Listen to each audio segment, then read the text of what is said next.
Hello guys, and welcome back everyone to yet another slice of play to earn video. And in today's video, we're going to be talking about efficiency in Crusaders of Crypto. Now this game, rewarding you for playing more, obviously rewards you for also being efficient with your time. So I want to go over ways that you can get better completion times for your delves and therefore get more NFTs because you're rolling that RNG roulette more and more. But before we really get into this video, I do want to remind everyone that if you try to submit a delve, i.e. saving and sharing the delve, within 5 minutes of another delve replay, like a save and share of a delve, you will not be credited for that delve. You always need to wait 5 minutes between saving and sharing. Okay, now that that's out of the way, I'd like to thank you, and let's get back to the video.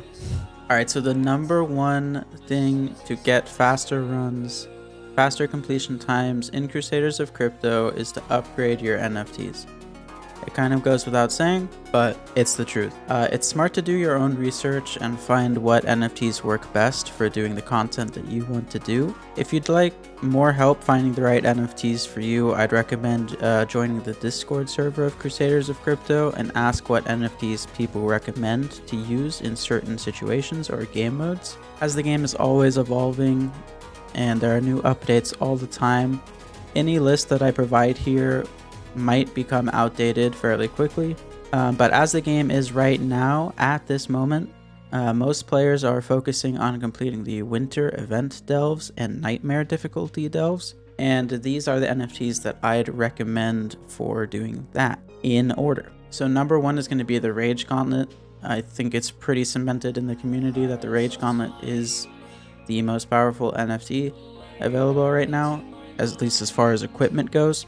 So the Rage Gauntlet is an offhand equipment that increases your attack and at later levels gives you Pierce as well, which is equivalent to armor penetration in other games. And as the saying goes, sometimes the best defense is a good offense, and doing more damage will generally allow you to complete delves faster, as well as being necessary for completing nightmare difficulty and tower runs, as monsters get more defense as the difficulty increases.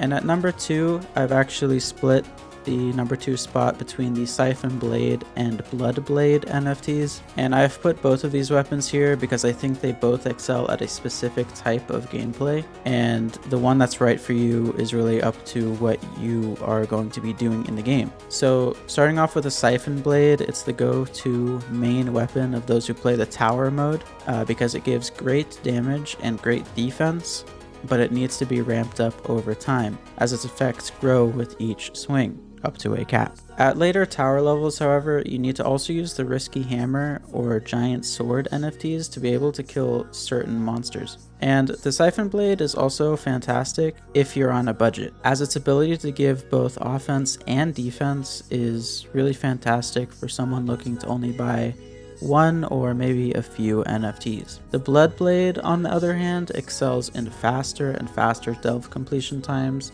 as long as you have other NFTs to back it up. Using the Blood Blade will allow you to mostly negate the necessity of using consumables to heal yourself back to full health, which over the course of a delve could save you maybe half a minute or more per delve, and obviously that adds up over time. Its survivability, along with the permanent damage increase it gives, makes it much faster than the Siphon Blade at completing Expert to Nightmare 1, and if you had leveled it up enough, it could maybe even do Nightmare 2, but I am unsure of that as I have not tested it myself.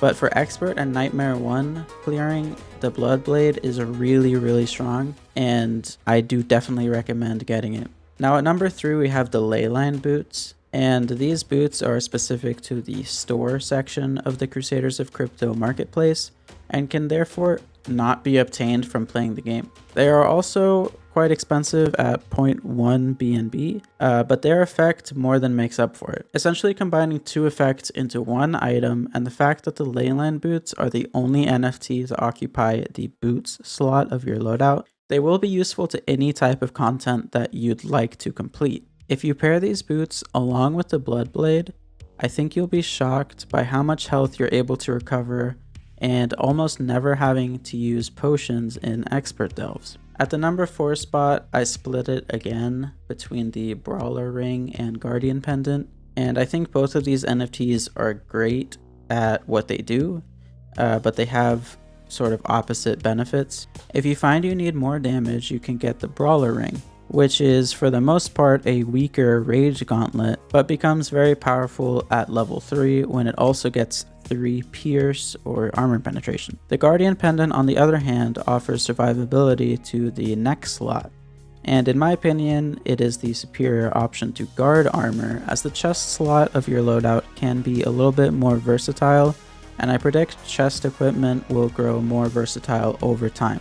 And for the honorable mentions, I'm just going to say lava armor for non-winter expert delves if you're just playing the regular expert delves, because the ability to destroy those eyeball monsters and the heads that give the guarding effect to monsters in the vicinity is extremely beneficial to both survival and faster clear times of the dungeon. I'd also like to recommend Shepherd's Robes. Now, this chest equipment was introduced together with the Nightmare Delves and can only be obtained from Nightmare 1 difficulty. It is as strong as guard armor, as well as coming with an additional effect that could make less meta pets be extremely strong. A level 3 Shepherd's Robes together with a level 3 Spory could be an insane combination for great sustain without needing to use the Bloodblade. And I also put the Giant Sword on the honorable mentions because it is a fantastic weapon for clearing high difficulty delves, as it has a very high pierce stat built in.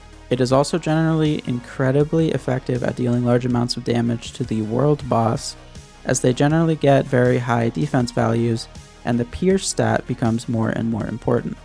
Even though it might be incredibly tempting to equip as many NFTs as you can, it's also important to mention that you should try to complete delves with as few NFTs as possible, because adding more NFTs to your Crusaders equipment list can increase delve times, as equipment spawns can take you away from your main goal of reaching the boss room as fast as possible.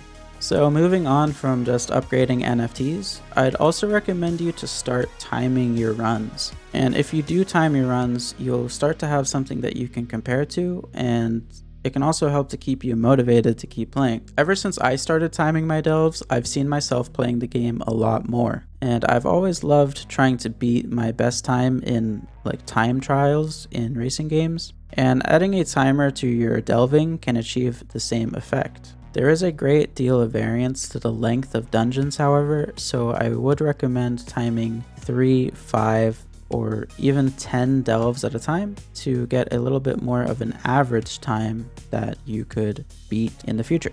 Doing this will also most likely stop you from the age-old habit of checking your mailbox every time you complete a run, as you'll want to complete your speed run of however many dungeons you'd like to do before going back and checking the mailbox.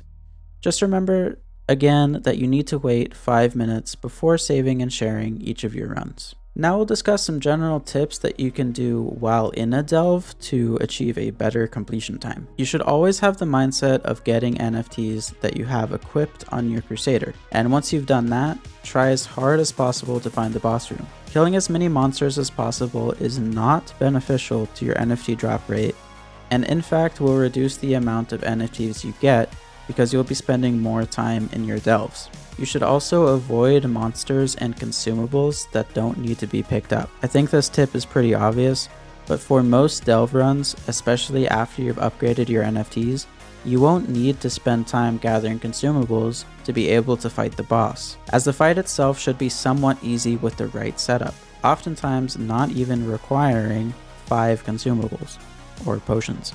You should focus on only picking up consumable bags if the monster guarding the bag is already attacking you. The compass is an item that drops from consumable bags, and it shows the map of the entire dungeon or delve. It's very useful for completing delves as fast as possible, but you won't always be lucky in getting one early. So I suggest, if you haven't found a compass yet, to follow paths in the dungeon that lead away from the starting room and avoiding dead-end rooms. If you'd like to try your luck, however, most dead-end rooms will have 2 consumable bags that could contain the compass, but that is of course relying on RNG, and as per the last point, you most likely won't need the consumables that you would be picking up. You can more often than not go in the right direction without needing the compass as long as you stay focused on going through the rooms that are not dead ends and that lead you further and further away from the center or the starting room that you started in. Alright guys, so after a couple months of playing, these are the tips that I have found to be the most beneficial to improving my delving and delve times. I hope that they will prove useful to you as well, and as always, if you have any further questions, please don't hesitate to leave a comment down below. I'll answer as quickly as possible, and join the Discord community of Crusaders of Crypto, where you'll find like-minded individuals that do help out new players a lot. And also, if you enjoyed this content or found it useful, leaving a like on this video would help me out tremendously. Thanks for watching, and I hope to see you all in my next video.